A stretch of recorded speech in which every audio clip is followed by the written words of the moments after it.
I am the Tofu Golem. Please enjoy the video. You start with safety. Park the Tesla and put it in P, then power off from controls so systems go dormant. Once done, wait 2 to 3 minutes to let capacitors discharge and the infotainment go idle. Make sure you have plastic trim tools, a T20 or T25 Torx, an ESD strap, and a soft mat to protect surfaces.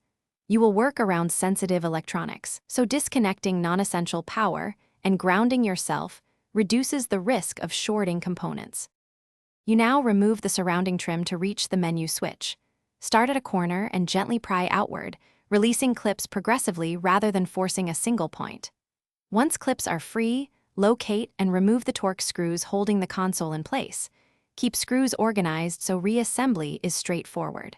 Once screws are out, lift the console top slowly to reveal the wiring harness and the switch assembly. Make sure to observe connector orientation and take a quick photo for reference before disconnecting anything. You finish by unplugging the switch connector using the release tab and swapping in the new unit, keeping the same orientation and alignment. Once reseated, reconnect the 12V and power the vehicle on to test menu function before snapping trim back. If the switch responds, reassemble in reverse order. If it does not work, inspect for bent pins, poor contact, blown fuses, or a damaged harness.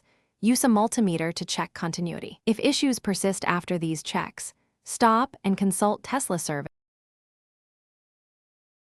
Thanks for watching. Consider subscribing if we helped you today.